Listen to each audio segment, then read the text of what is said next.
Hello friends, welcome to legal literacy YouTube channel. Friends, आज हम बात करने वाले हैं कॉन्सेप्ट ऑफ डबल जियोपार्डी के बारे में।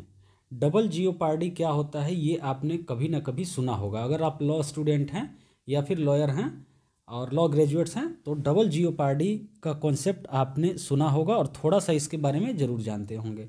तो आज काफ़ी डिटेल में बात करेंगे फ्रेंड्स। तो आप देखते हैं, अगर थोड़ा वीडियो लंबा हो जाता है तो आप इसको 2 बार में भी देख सकते हैं, लेकिन मैं कोशिश करूंगा कि ज़्यादा लंबा ना हो। तो फ्रेंड्स, सबसे पहले स्टार्ट करते हैं। डबल जियोपार्डी का मतलब पहले देखते हैं। सबसे पहले डबल जियोपार्डी का मतलब होता है कि एक ही ऑफेंस के लिए, एक ही अपराध के लिए किसी का दोबारा किसी को सज़ा ना मिले। मतलब किसी एक अपराध के लिए अगर एक बार सज़ा मिल गई तो दूसरी बार फिर उसका ट्रायल होके सज़ा ना मिले।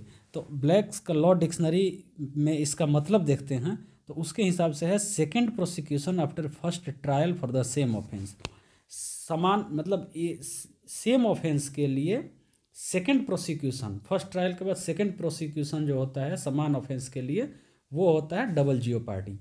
तो डबल जियोपार्डी का लीगल मैक्सिम फ्रेंड्स कुछ मैं बता देता हूँ। जैसे लीगल मैक्सिम है नेमो डेबेट बिस पुनीरी प्रो यूनो डेलिक्टो।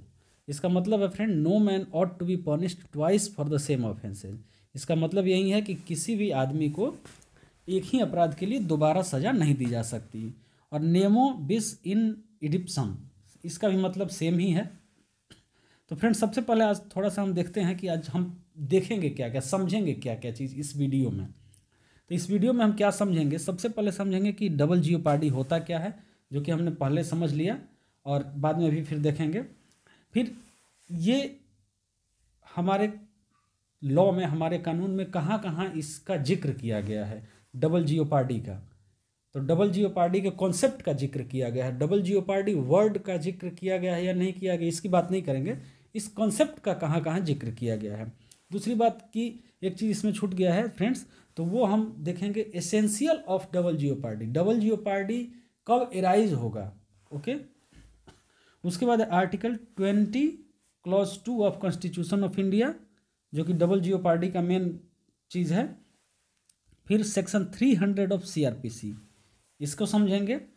और फिर उसके बाद section 26 of general clauses act 1897। तो फ्रेंड्स, ये 3 जगह है जहाँ डबल जियोपार्डी का जिक्र किया गया है, मतलब डबल जियोपार्डी का कॉन्सेप्ट इसमें समझाया गया है। फिर कुछ रेलेवेंट केसेस का जिक्र करेंगे और 2 और कॉन्सेप्ट का जिक्र करेंगे फ्रेंड्स, कि ऑट्रोफोइस एक्विट एंड ऑट्रोफोइस कॉन्विक्ट। अब इसमें हम जिक्र करेंगे कि जैसे हमारे यहाँ का डबल जियोपार्डी का कॉन्सेप्ट है, इंडिया के डबल जियोपार्डी का कॉन्सेप्ट है, हमारे कॉन्स्टिट्यूशन में क्या है, और यूरोपियन कंट्रीज़ और यूएसए का इंग्लिश लॉ का डबल जियोपार्डी का कॉन्सेप्ट क्या है। तो ये इससे हमको काफ़ी समझने में आएगा। तो फ्रेंड्स, आगे बढ़ते हैं। सबसे पहले हम देखते हैं डबल जियोपार्डी कहाँ मेंशन्ड है। जैसे कि हमने इससे पहले स्लाइड में देख लिया है, तो डबल जियोपार्डी का कॉन्सेप्ट हमारे लॉ में मेंशन्ड है। सबसे पहले article 20 clause 2 of Indian constitution. तो फ्रेंड्स, ये तो आपको पता है कि ये हमारा एक फंडामेंटल राइट्स है। तो हमारे फंडामेंटल राइट्स में ही डबल जियोपार्डी का कॉन्सेप्ट मेंशन्ड है। ये थोड़ा नैरोर है। और उसके बाद आता है section 300 subsection 1 of code of criminal procedure CrPC. उसके बाद आता है section 26 of general clauses act 1897। तो फ्रेंड्स, जनरल क्लॉजेज एक्ट सबसे पहला एक्ट है हमारे देश का जिसमें कि डबल जियोपार्डी का कॉन्सेप्ट डिस्कस किया गया है। ठीक है, आगे बढ़ते हैं। सबसे पहले एक चीज़ और देखते हैं friend, essentials of double jeopardy. Double jeopardy का कॉन्सेप्ट जो है, आखिर डबल जियोपार्डी एराइज कब होता है, डबल जियोपार्डी की बात हम कब करते हैं। तो सबसे पहले फ्रेंड्स, इसका मतलब हम जो समझ गए हैं कि समान ऑफेंस के लिए, एक ऑफेंस के लिए दोबारा सज़ा नहीं मिलेगी, दोबारा ट्रायल नहीं किया जाएगा किसी का। तो इसमें सबसे पहला इंग्रेडिएंट जो आता है, एसेंशियल आता है, ये एक्यूज्ड होना चाहिए ऑफेंस का। आप किसी ऑफेंस का कोई एक्यूज्ड होगा तभी तो डबल जियोपार्डी, डबल ट्रायल या फिर सिंगल ट्रायल की बात आएगी। फ्रेंड्स, एक चीज़ और है, इसका एसेंशियल में ही है, प्रोसीडिंग्स और the prosecution must have taken place before a court और जुडिशियल ट्रिब्यूनल। फ्रेंड्स, अगर किसी एडमिनिस्ट्रेटिव बॉडी के यहाँ आपका कोई प्रोसीडिंग चला है और उसमें आपको कन्विक्शन हुआ है या एक्विटल हुआ है, तो उस जगह पे अगर बाद में फिर जुडिशियल ट्रिब्यूनल या कोर्ट में आपका केस चलता है, आपका ट्रायल होता है, तो उसमें आप डबल जियोपार्डी का फ़ायदा, डबल जियोपार्डी का डिफेंस नहीं ले सकते हैं। ये सुप्रीम कोर्ट ने कहा था किस केस में? मकबूल Hussain versus state of Bombay. थोड़ा सा मैं बता दूं friends, Maqbool Hussain versus state of Bombay का केस क्या था। मकबूल हुसैन एक स्मगलर था जो कि कुछ मटेरियल स्मगल करके, गोल्ड स्मगल करके ला रहा था, जिसको कि कस्टम अधिकारियों ने पकड़ लिया था और कस्टम अधिकारियों ने उस पर फाइन इम्पोज किया। तो फाइन इम्पोज करके जब वापस ये अपने स्टेट में आया तो वो उस स्टेट में फेरा के तहत इस पे केस चला। फेरा फ्रेंड्स जानते होंगे, आज वो फेमा हो गया है। तो फॉरेन एक्सचेंज रिस्ट्रिक्शंस एक्ट उस समय हुआ करता था फेरा, तो फेरा पे केस चला। तो मकबूल हुसैन आर्टिकल 20 क्लॉज 2 का डिफेंस लेते हुए चला गया सुप्रीम कोर्ट। तो वहाँ गया तो उसने कहा कि हमारा इस केस में से इस ऑफेंस के लिए हमारा प्रोसीडिंग चल चुका है और मुझे सज़ा भी मिल चुकी है, मैंने फाइन भर दिया है, तो ये डबल जियोपार्डी हो रहा है हमारे साथ। लेकिन इसमें कोर्ट ने क्या कहा? इसमें कहा कि जो आपका प्रोसीडिंग हुआ है, जो आपने फाइन आप पे इम्पोज किया गया है, तो वो इम्पोज किया गया है कस्टम ऑफिशियल्स द्वारा, और कस्टम ऑफिशियल्स ना कोर्ट हैं ना ही जुडिशियल ट्रिब्यूनल्स हैं, वो एडमिनिस्ट्रेटिव हैं। तो वो आपका डबल जियोपार्डी तभी एराइज होगा जब आपका पहला प्रोसीडिंग कोर्ट या जुडिशियल ट्रिब्यूनल में चला होगा। तो ये केस हो गया Maqbool Hussain versus state of Bombay. Friends, तीसरा चीज़ है कि must have been prosecuted and punished. आप प्रोसिक्यूटेड हुए हों और पनिश्ड भी हुए हों, ठीक है। अगर आपको पनिशमेंट नहीं मिली है तो आपका डबल जियोपार्डी का कॉन्सेप्ट यहाँ पे नहीं लागू होता है। ये केस आया था Kalavati versus the state of Himachal Pradesh, ठीक है। फिर offence must be the same offence होना चाहिए। अगर आपने कोई ऑफेंस किया है, अगर कोई और ऑफेंस किया, दो ऑफेंस किया है और दूसरे में चलना है, मान लो आपने एक कोई मर्डर किया फिर दूसरा मर्डर किया, तो सेम जो मर्डर किया पहले वाला और दूसरे वाला, वो दोनों अलग ऑफेंस हो गए, उन दोनों में डबल जियोपार्डी नहीं एराइज होगा। ओके, आगे बढ़ते हैं फ्रेंड्स। अब article 20 of the constitution of India थोड़ा सा देख लेते हैं। तो इसमें हम सिर्फ बात करेंगे क्लॉज 2 का, लेकिन थोड़ा सा क्लॉज 1 और क्लॉज 3 की भी बात कर लेते हैं। तो क्लॉज 1 क्या आता है? No person shall be convicted of any offence except for violation of law in force at the time of the commission of the act charged as an offence, nor be subjected to a penalty greater than that which might have been inflicted under the law in force at that time of the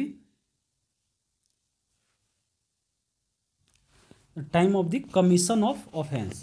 तो friends, इसमें यह कहता है कि आप उसी offence के लिए आपको पनिशमेंट मिल जा सकता है, आप कन्विक्ट किए जा सकते हैं जो कि जब आपने किया था तब आपका वो ऑफेंस था, वो एक्ट ऑफेंस था।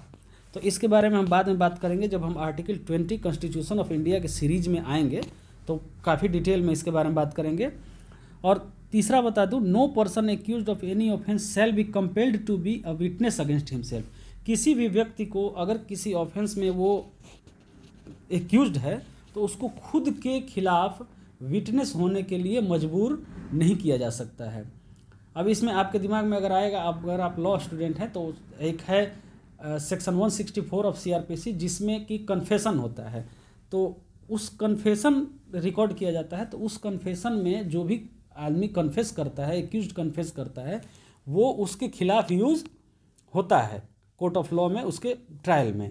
लेकिन वो कंपेल नहीं किया जा रहा है, वो उसका वॉलंटरी है। अगर 164 में वो स्टेटमेंट देना चाहता है, कन्फेशन देना चाहता है तो दे सकता है, नहीं देना चाहता है तो नहीं दे सकता है। अब मैं दूसरे क्लॉज की बात करते हैं। दूसरा क्लॉज हमारा डबल जियोपार्डी से रिलेटेड है। No person shall be prosecuted and punished for the same offence more than once. मतलब कोई भी व्यक्ति एक ही ऑफेंस के लिए एक बार से ज़्यादा प्रोसिक्यूट या पनिश नहीं किया जा सकता है, ठीक है। आगे आते हैं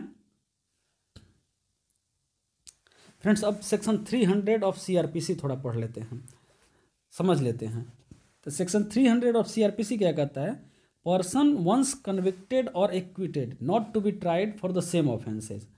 एक व्यक्ति अगर किसी भी ऑफेंस के लिए कन्विक्ट हो गया है या एक्विट हो गया है, वो दोबारा उसी ऑफेंस के लिए ट्रायल उसका नहीं हो सकता है। तो फ्रेंड्स, इसमें पहला क्या कह रहा है, a person who has once tried by a court of competent jurisdiction for an offence and convicted और acquitted of such offence shall, while such conviction or acquittal remains in force, not be liable to be tried again for the same offence, nor on the same facts for any other offence for which a different charge from the one made against him might have been made under subsection 1 of section 221 or for which he might have been convicted under subsection 2 thereof। इसमें बोल रहा है friends कि कोई व्यक्ति जो कि competent jurisdiction के द्वारा ट्रायल उसका हो चुका है, वो या फिर कन्विक्ट हुआ है या एक्विट हुआ है उस ऑफेंस से, और वो कन्विक्शन या एक्विटल अभी रिमेन इन फोर्स है, अभी मतलब इन्फोर्स्ड है, वो उसका दोबारा ट्रायल सेम ऑफेंस के लिए नहीं होगा और ना ही किसी और ऑफेंस के लिए होगा सेम फैक्ट्स पे, जो कि अगर उसका डिफरेंट चार्ज बनता है, मतलब किसी और चार्ज में कोई मान लो किसी सेक्शन में उसका ऑफेंस बनता है, उसके लिए उसका ट्रायल हो चुका है, मान लो जैसे 379 में ट्रायल हो चुका है, उसी से रिलेटेड 411 है, तो 379 में उसका ट्रायल हो चुका है, वो उसको कन्विक्शन उसका हो चुका है या फिर एक्विटल हो चुका है, और बाद में पुलिस सोच रही है कि उसको 411 भी इसमें इम्पोज किया जाए, 411 भी लगाया जाए, तो फैक्ट सेम है तो दूसरा चार्ज हो गया, तो 411 के लिए अलग से उस पर ट्रायल नहीं चलेगा, ना तो एक्विट होने के बाद ना तो 379 का चलेगा ना ही 411 का चलेगा, और अगर कन्विक्ट भी हो गया तो भी दोबारा नहीं चलेगा, मतलब सेम फैक्ट भी नहीं होना चाहिए और सेम ऑफेंस भी नहीं होना चाहिए। आगे आते हैं, तो आगे में जितना भी है सब करीब करीब एक्सेप्शन है।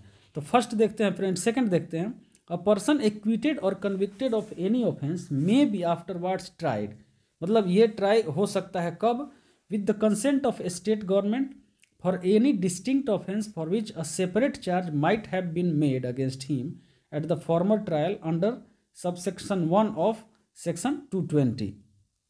तो फ्रेंड्स ऊपर क्या था, ऊपर 221 था, अब ये 220 है। 220 क्या है थोड़ा सा देख लेते हैं। ये एक से अलग मतलब मोर देन वन ऑफेंसेस के लिए ट्रायल होता है।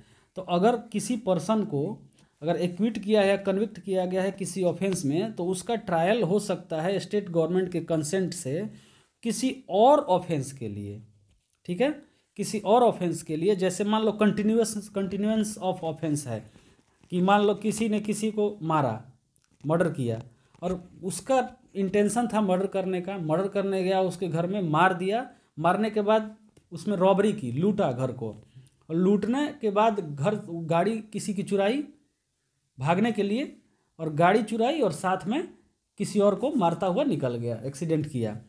तो इसमें कई सारे ऑफेंसेज हो गए, सिर्फ एक ऑफेंस नहीं हुआ, एक मर्डर का ऑफेंस हुआ, एक गाड़ी चुराने का हुआ, एक रॉबरी का हुआ, ऐसे ऐसे कई ऑफेंस हो गए।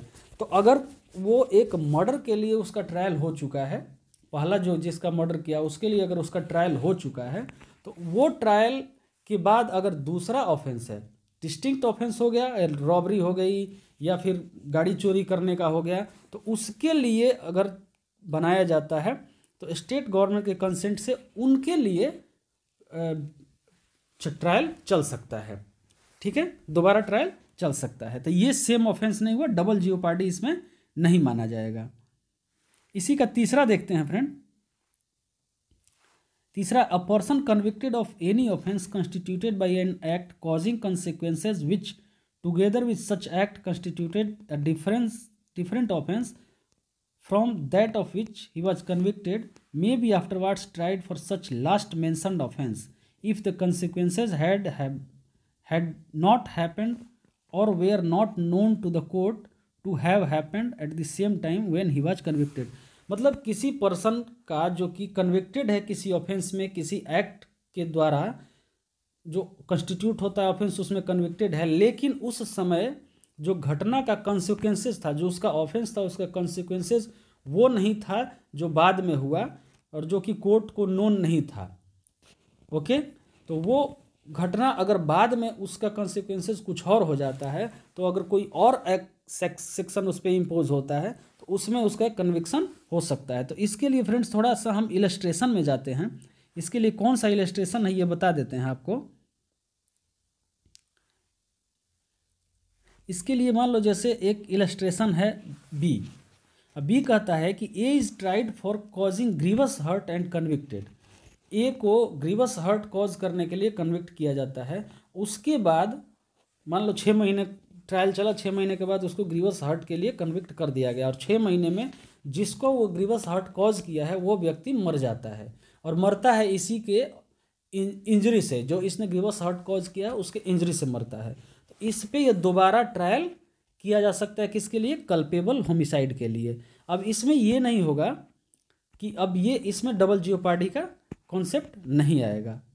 ओके, अब सेम चीज़ यही है जैसे हमने पहले पढ़ा कि किसी और ऑफेंस के लिए, डिस्टिंक्ट ऑफेंस के लिए, तो ये इसका इलस्ट्रेशन ए है। ओके, इसको आप पढ़ लेना। अब आगे आते हैं, तीसरा हो गया। अब चौथा देखते हैं। अ पर्सन एक्विटेड और convicted of any offence constituted by any acts may, notwithstanding such acquittal or conviction, be subsequently charged with and tried for any other offence constituted by the same acts which he may have committed if the court by which he was first tried was not competent to try the offence with which he is subsequently charged। मतलब कोई ऐसा offence जो कि किसी ने किया है और उसका ट्रायल जो हुआ है उसके किसी और ऑफेंस में ट्रायल हुआ है ऐसे कोर्ट के द्वारा जो कि कॉम्पिटेंट नहीं है उस कोर्ट उस ऑफेंस का ट्रायल करने के लिए। तो इसका एग्जांपल देते हैं फ्रेंड्स मान लो किसी को ट्रायल किया जाता है थेफ्ट के लिए, तो थेफ्ट के लिए ट्रायल किया जाता है और सेकंड क्लास मजिस्ट्रेट उसको कन्विक्ट करता है, और कन्विक्शन के बाद पता चलता है कि इस पे तो रॉबरी का केस बनता है। तो रॉबरी का केस जब बनता है उस पर, तो रॉबरी का case second class magistrate trial नहीं कर सकता है। तो जब सेकंड क्लास मजिस्ट्रेट ट्रायल नहीं कर सकता है तो फिर इस केस में उसका रॉबरी के लिए अलग से ट्रायल चल सकता है, ट्रायल किया जा सकता है। आगे आते हैं फ्रेंड, पांचवा है a person discharged under section 258 shall not be tried again for the same offence except with the consent of the court by which he was discharged or of any other court to which the first mentioned court is subordinate। Friends अगर कोई बंदा discharge हुआ, उसको discharge कर दिया court ने under section 258 CRPC, उसका दोबारा ट्रायल सेम ऑफेंस के लिए तक नहीं होगा जब तक कि जिस कोर्ट ने उसे डिस्चार्ज किया है या वो जिस कोर्ट के सबॉर्डिनेट है, मतलब उसका हायर कोर्ट से परमिशन ना ले लिया गया हो। अब इसमें क्या होता है फ्रेंड्स, इसमें थोड़ा सा लोग कंफ्यूज होते हैं कि उसको डिस्चार्ज कर दिया गया। डिस्चार्ज में और एक्विटल में डिफरेंस है, ये एक्सप्लेनेशन में आप देख रहे हैं। इसमें लिखा हुआ है the dismissal of a complaint और the discharge of the accused is not an acquittal for the purpose of this section. इस सेक्शन के लिए एक्विटल जो मतलब है वो मतलब डिस्चार्ज ऑफ द एक्यूज्ड और डिसमिसल ऑफ कंप्लेंट का नहीं है। ओके, 6 देखते हैं। Nothing in this section shall affect the provisions of section 26 of general clauses act 1897 और of section 188 of this code. इस सेक्शन में कोई भी ऐसा चीज नहीं है जो कि अफेक्ट करेगा किसको? Section 26 of the general clauses act को और सेक्शन 188 ऑफ द CRPC को। तो सेक्शन 188 CRPC क्या है फ्रेंड? वो है कि अगर आप इंडिया के बाहर कोई ऑफेंस करते हैं, मान लो जैसे इसमें डबल जियोपार्डी का कॉन्सेप्ट नहीं होगा। कैसे नहीं होगा? कि अगर मान लो आपने ऑफेंस किया, आप इंडियन हैं और आपने ऑफेंस जाके किया किसी फॉरेन कंट्री में, तो फॉरेन कंट्री में आप पे ट्रायल होगा और साथ में IPC का जो जुरिस्डिक्शन है वो कहीं भी है। अगर आप इंडियन हैं, कहीं भी ऑफेंस करते हैं तो आप पे इंडिया में भी ट्रायल होगा। तो अब एक सेम ऑफेंस के लिए 2 ट्रायल हो गया, एक बाहर में आपका हो गया, एक यहाँ हो गया। तो यहाँ पे सेम ऑफेंस के लिए 2 ट्रायल, ये आपका डबल जियोपार्डी के कॉन्सेप्ट में नहीं आता है, डबल जियोपार्डी के परव्यू में नहीं आता है। तो वही कह रहा है कि सेक्शन 188 सीआरपीसी को ये अफेक्ट नहीं करेगा, जनरल क्लॉजेज एक्ट के सेक्शन 26 को भी ये अफेक्ट नहीं करेगा। तो आगे देखेंगे जनरल क्लॉजेज एक्ट क्या होता है। और ये जो हैं ये इलस्ट्रेशंस हैं। अब इलस्ट्रेशंस में आप देखेंगे हमने इलस्ट्रेशन करीब करीब सारा पढ़ लिया है, तो इससे आगे बढ़ते हैं। अब इलस्ट्रेशन सारा हो ही गया है। अब section 26 of general clauses act 1897 देख लेते हैं friends. Where a commission or an omission constitute an offence under 2 or more enactment, then the offender shall be liable to be prosecuted and punished under either of any of those enactment but shall not be liable twice for the same offense। Friends इसका कहने का मतलब है कि कोई भी commission या omission, commission या ओमिशन का मतलब आप समझते हैं, हमने पहले भी वीडियो में बात कर चुका हूं मैं, तो पिछली वीडियो अगर आप देखते होंगे तो समझ रहे होंगे। किसी भी चीज़ को करना और किसी भी चीज़ को नहीं करना, तो करना कमीशन होता है, नहीं करना ओमिशन होता है। तो कमीशन भी ऑफेंस होता है, ओमिशन भी ऑफेंस होता है अगर ये कहीं मेंशन्ड है किसी एक्ट में। तो अगर ये कमीशन या ओमिशन किसी दो एक्ट में, सेम कमीशन और सेम ओमिशन दो एक्ट में आपका ये बनता है ऑफेंस, तो किसी पर्सन को उन दोनों एक्ट में के सेक्शंस में अलग अलग ट्रायल नहीं किया जाएगा, अलग अलग पनिशमेंट नहीं दी जाएगी। जैसे मान लो आप डोमेस्टिक वायलेंस एक्ट है और 498A है, ये सारे चीज़ हैं जो कि बहुत ऐसे ऑफेंसेज हैं जो कि आईपीसी में भी ऑफेंस है, डोमेस्टिक वायलेंस एक्ट में भी ऑफेंस है, बहुत सारे ऐसे चीज़ें हैं। तो उसमें क्या होता है कि एक ही ऑफेंस के लिए दोनों एक्ट्स में अलग अलग सज़ा नहीं दी जाएगी, किसी एक में ही दी जा सकती है। ये हो गया जनरल क्लॉजेज एक्ट का सेक्शन 26। यहीं से हमारा डबल जियोपार्डी का सिस्टम स्टार्ट होता है 1897 से। फ्रेंड्स आगे बढ़ते हैं। अब दो कॉन्सेप्ट की बात करेंगे फ्रेंड्स, एक ऑट्रेफोइस एक्विट, एक ऑट्रेफोइस कन्विक्ट।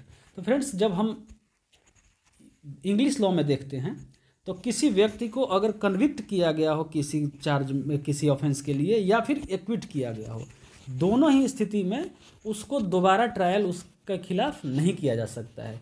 लेकिन हमारा कॉन्स्टिट्यूशन ऐसा कुछ नहीं कहता है। हमारे कॉन्स्टिट्यूशन का जो आर्टिकल 22 है, क्लॉज 2 है, वो कहता है कि अगर किसी पर्सन को कन्विक्ट किया गया है, पनिश किया गया है, तो तभी उसको डबल जियोपार्डी का लाभ मिलेगा। मतलब कि अगर आपको प्रोसिक्यूट नहीं किया जाएगा और आपको दोबारा कन्विक्ट नहीं किया जाएगा, दोबारा सज़ा नहीं दी जाएगी, ये आर्टिकल 20 क्लॉज 2 कहता है। लेकिन हमारा जो आर्टिकल 300 सेक्शन 300 सीआरपीसी है वो थोड़ा इससे वाइडर है। तो वाइडर कहने का मतलब कि आर्टिकल सेक्शन 300 सीआरपीसी है वो दोनों को कवर करता है। तो ऑट्रेफोइस एक्विट क्या कहता है, if a person is charged and subsequently acquitted of the offence he can not be put on trial for the same offence again. ये एक कॉन्सेप्ट है, इसको कहते हैं ऑट्रेफोइस एक्विट। तो इसमें हमारा आर्टिकल 20 क्लॉज 2 नहीं आता है, लेकिन सेक्शन 300 सीआरपीसी यही आता है, क्योंकि सेक्शन 300 सीआरपीसी का लैंग्वेज ही कहता है, स्टार्टिंग आप करते हो तो स्टार्टिंग में ही उसका देखते हो पर्सन वंस कन्विक्टेड और एक्विटेड, दोनों की बात करता है, कन्विक्टेड और acquitted, not to be tried for the same offence. आगे आते हैं। तो फ्रेंड्स अब ऑट्रेफोइस कन्विक्ट में आते हैं। If a person is charge and subsequently convicted for the offence he can not be put on trial for the same offence again. तो इसमें हमारा सेक्शन 300 सीआरपीसी भी आता है और आर्टिकल 20 क्लॉज 2 भी आता है। तो आर्टिकल 20 क्लॉज 2 सिर्फ कन्विक्ट की बात करता है और सेक्शन 300 सीआरपीसी किसकी बात करता है, कन्विक्ट और एक्विट दोनों की बात करता है। तो फ्रेंड्स एक क्वेश्चन आपके दिमाग में आ रहा होगा कि ये आर्टिकल 20 क्लॉज 2 का वायलेशन नहीं है, आर्टिकल 20 क्लॉज 2 का वायलेशन नहीं है 301 सेक्शन 301 ऑफ सीआरपीसी। तो फंडामेंटल राइट्स के को वायलेट करके कोई एक्ट पास किया जा सकता है क्या? यहाँ आर्टिकल 13 के तहत जुडिशियल रिव्यू का पावर सुप्रीम कोर्ट के पास है, वो यूज़ नहीं कर सकता है।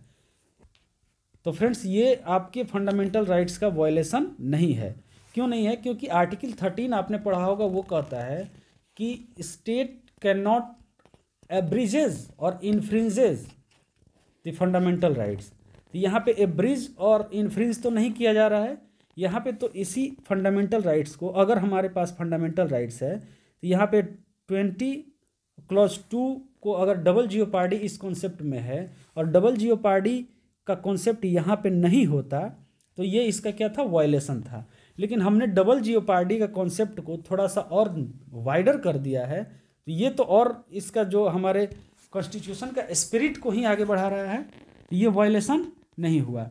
और scope of section 301 is wider than article 20 clause 2, ये इस केस में सुप्रीम कोर्ट ने कहा है, कोल्लावीरा राघव केस में। ओके, आगे आते हैं। तो फ्रेंड्स इसमें एक और केस है, जैसे एक केस है कि सेम ऑफेंस के लिए दोबारा ट्रायल, तो सेम ऑफेंस के लिए मतलब सेम फैक्ट्स के लिए दोबारा ट्रायल हुआ, दोबारा ऑफेंस कंस्टिट्यूट किया गया। तो ये केस है फ्रेंड्स संगीताबेन महेंद्र भाई Patel versus the state of Gujarat and another. तो फ्रेंड्स ये काफ़ी इंटरेस्टिंग केस है। इस केस में हुआ क्या कि संगीताबेन एंड महेंद्र भाई पटेल बैंक में गए और लोन लिया। तो बैंक में गए, लोन लिया, तो अब संगीताबेन महेंद्र भाई पटेल ने लोन का रीपेमेंट नहीं किया।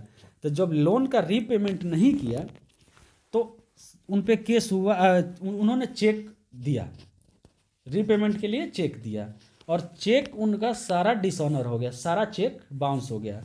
तो फ्रेंड्स एक एक्ट है हमारे यहाँ, नेगोशिएबल इंस्ट्रूमेंट एक्ट। तो नेगोशिएबल इंस्ट्रूमेंट एक्ट का सेक्शन 138 ये पनिश करता है चेक बाउंस को, डिसऑनर ऑफ चेक को। तो नेगोशिएबल इंस्ट्रूमेंट एक्ट का एकमात्र ये चैप्टर है जिसको कि क्रिमिनल नेचर का बनाया गया है। वैसे एनआई एक्ट जो भी है पूरा का पूरा सिविल नेचर का है। तो इन पे कंप्लेंट हुआ, कंप्लेंट होने के बाद जो मजिस्ट्रेट का कोर्ट था, मजिस्ट्रियल कोर्ट, उन्होंने इनको कन्विक्ट किया। तो इनने अपील किया कहाँ? सेशन कोर्ट में। तो सेशन कोर्ट में जब अपील किया तो सेशन कोर्ट ने इनको एक्विट कर दिया। तो जब एक्विटल हो गया तो ये हाई कोर्ट में भी बैंक गया। उसके बाद बैंक ने एक और एफआईआर कराया।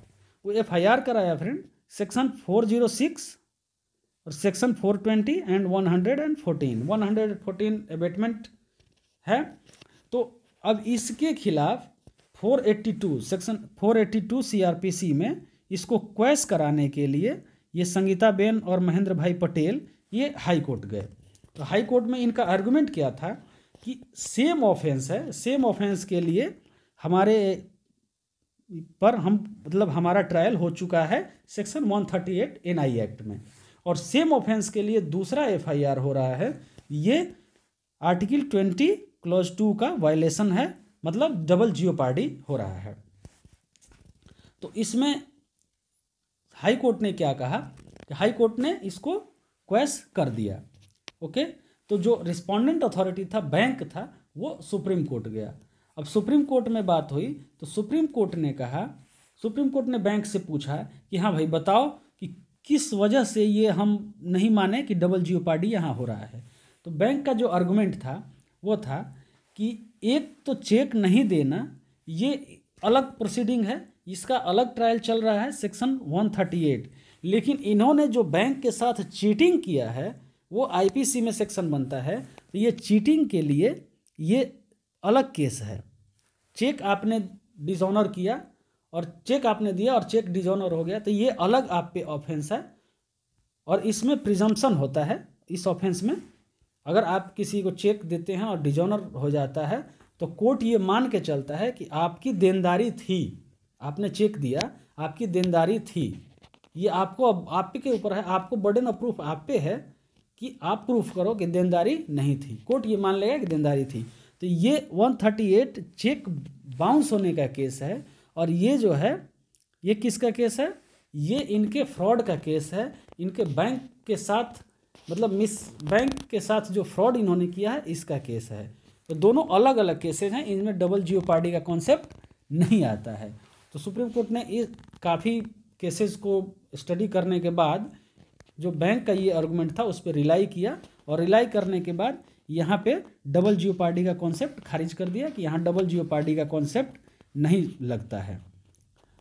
तो ये था फ्रेंड पूरा स्टोरी डबल जियोपार्डी का। उम्मीद है डबल जियोपार्डी आपको मेरा वीडियो अच्छा लगा होगा, डबल जियोपार्डी का कॉन्सेप्ट आपको समझ में आया होगा। अगर आप कुछ कहना चाहते हैं तो आप कमेंट कर सकते हैं, और कोई और टॉपिक आप चाहते हैं तो कोई और टॉपिक पे भी वीडियो बनाया जा सकता है, उसको आप कमेंट कर सकते हैं। और फ्रेंड्स, आप हमें फेसबुक, ट्विटर, इंस्टाग्राम, लिंक्डइन और टेलीग्राम पे भी ज्वाइन कर सकते हैं। सभी का लिंक आपको डिस्क्रिप्शन में मिल जाएगा।